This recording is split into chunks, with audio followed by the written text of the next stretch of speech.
اعوذ باللہ من الشیطان الرجیم، بسم اللہ الرحمن الرحیم۔ جماعت ششم اسلامیات میں آپ سارے پیارے بچوں کو خوش آمدید۔ جی پیارے بچوں، آج ہم باب اول قرآن مجید و احادیث نبی صلی اللہ علیہ وآلہ وسلم کا حصہ جیم کرنے جا رہے ہیں، اور حصہ جیم میں ہمیں حفظ و دعائیں ملیں گی، یعنی کہ جس میں ہم سیکھیں گے حضرت آدم علیہ السلام کی دعا، رحمت کی دعا، اور اس کے ساتھ ساتھ ہم سیکھیں گے پورے 6 کلمے ترجمے کے ساتھ۔ اور مجھے یقین ہے میرے سارے بچوں کو یہ کلمے آتے ہوں گے، لیکن اب ہم نے ان کو ان کے ترجمے کے ساتھ سیکھنا ہے، تو آ جائیں ہم اس کو یاد کرتے ہیں۔ حصہ جیم، حفظ و ترجمہ، حاصلات تعلم۔ اس سبق کو پڑھنے کے بعد ہمارے پیارے طلبہ اس قابل ہو جائیں گے کہ وہ سبق میں دی گئی دعائیں مع ترجمہ حفظ کر سکے، کلمات طیبات مثلاً 6 کلمے معنی و مفہوم کے ساتھ سمجھ سکیں، مذکورہ دعاؤں اور کلمات طیبات کو اپنی روزمرہ زندگی میں پڑھ سکیں۔ اور مجھے پوری امید ہے میرے سارے بچے ان تمام دعاؤں کو بحسن خوبی یاد کریں گے۔ تو پیارے بچوں، سب سے پہلے ابتدا کرتے ہیں پہلے نبی حضرت آدم علیہ السلام کی دعا سے۔ یہ دعا سورۃ الاعراف میں موجود ہے، آیت نمبر 23 ہے، اور اس کو ہم سب نے یاد کرنا ہے۔ ربنا ظلمنا انفسنا وان لم تغفر لنا وترحمنا لنکونن من الخاسرین۔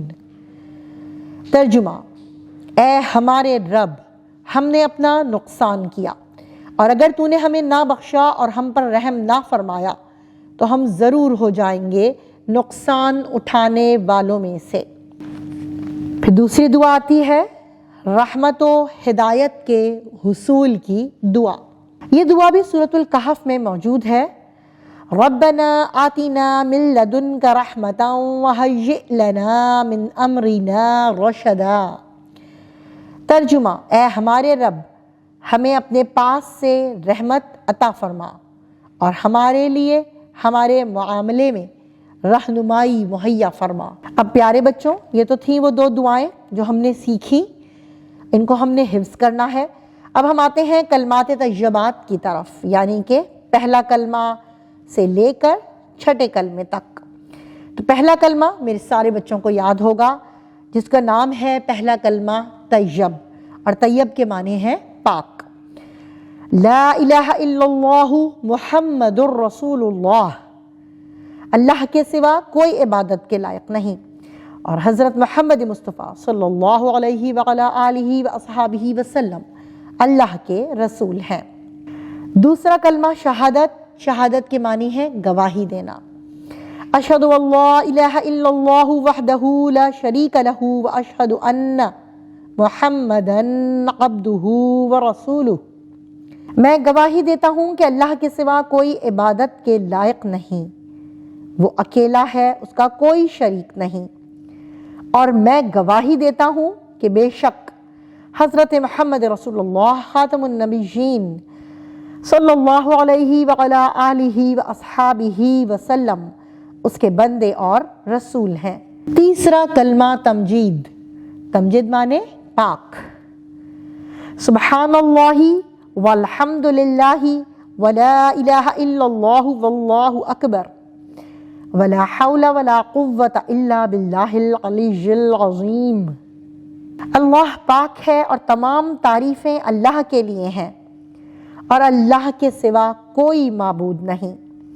اللہ سب سے بڑا ہے، اور گناہوں سے بچنے کی طاقت اور نیکی کرنے کی قوت صرف اللہ ہی کی طرف سے ہے، جو سب سے بلند عظمت والا ہے۔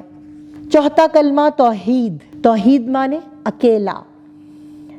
لا الہ الا اللہ وحدہ لا شریک لہ لہ الملک ولہ الحمد یحیی ویمیت وہو حی لا یموت ابدا ابدا ذو الجلال والاکرام بیدہ الخیر وہو علی کل شیء قدیر۔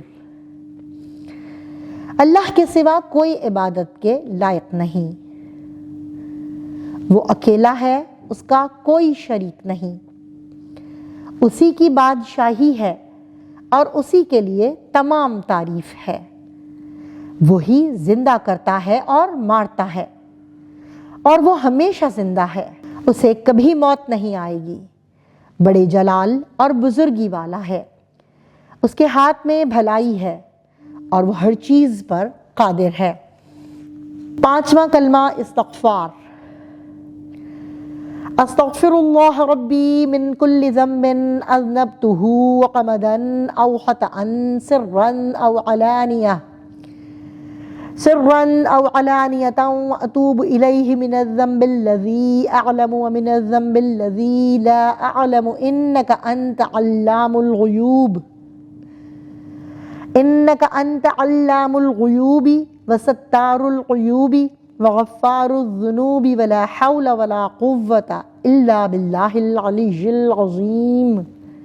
میں اللہ سے معافی مانگتا ہوں جو میرا پروردگار ہے، ہر اس گناہ سے جو میں نے جان بوجھ کر کیا یا بھول کر، چھپ کر کیا یا ظاہر ہو کر، اور میں اس کی بارگاہ میں توبہ کرتا ہوں اس گناہ سے جسے میں جانتا ہوں اور اس گناہ سے بھی جسے میں نہیں جانتا۔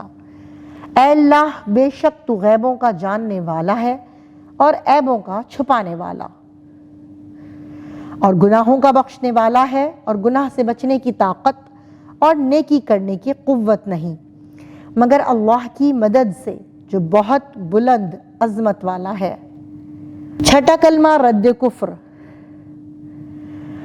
اللہم انی اعوذ بک من ان اشرک بک شیئا وانا اعلم به استغفرک لما لا اعلم به تبت عنہ وتبرأت من الكفر والشرک والکذب والغیبة والبدعة والنمیمة والفواحش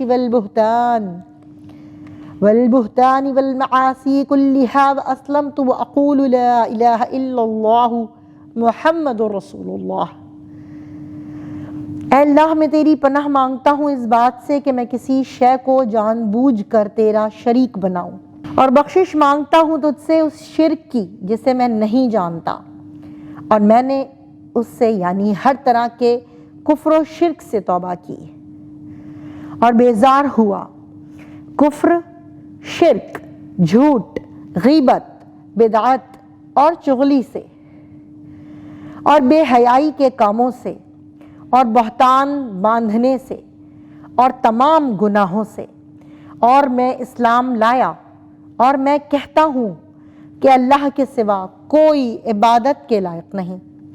حضرت محمد خاتم النبیین صلی اللہ علیہ وعلی آلہ واصحابہ وسلم اللہ کے رسول ہیں۔ میں پوری امید کرتی ہوں اپنے پیارے بچوں سے کہ وہ 6 کے 6 کلمے اچھے طریقے سے یاد کریں گے، اس کا معنی اور مفہوم سمجھیں گے، سبق میں شامل دعاؤں کی فضیلت اور اہمیت کے بارے میں آپس میں تبادلہ خیال کریں گے، اور سبق میں شامل دعائیں، کلمات طیبات ترجمے کے ساتھ یاد کریں گے، روزانہ پڑھنے کا معمول بنائیں گے۔ اس کے ساتھ ہی کچھ رہنمائے استاد ہے کہ طلبہ کو عصمت انبیاء کرام علیہ الصلاۃ والسلام کے متعلق آگاہ کیا جائے، انہیں بتایا جائے کہ انبیاء کرام علیہ الصلاۃ والسلام کی دعائیں در حقیقت امت کو ترغیب دینے کی غرض سے مانگی گئی ہیں۔ طلبہ کے درمیان دعائیں، مسنون، کلمات طیبات اور ان کا ترجمہ سننے کی مشق اور مسابقہ کروایا جائے، اس میں صحت تلفظ کا اہتمام ہو۔ مجھے پوری امید ہے کہ میرے بچوں نے رحمت و ہدایت کے حصول کی دعا ضرور سیکھی ہوگی، اور ہمیں پورا یقین ہے کہ ہمارے بچے 6 کلمے تو جانتے ہی ہیں، لیکن آج انہوں نے ان کے جو ترجمے پڑھے ہیں وہ ان کو یاد کریں گے۔ بہت اچھی طریقے سے ان سارے ترجموں کو یاد کیجئے گا، اپنے چھوٹے بہن بھائیوں کو بھی یاد کروائیے گا اور بڑوں کو سنائیے گا۔ اسی کے ساتھ اس سبق کا اختتام کرتے ہیں۔ اللہ حافظ۔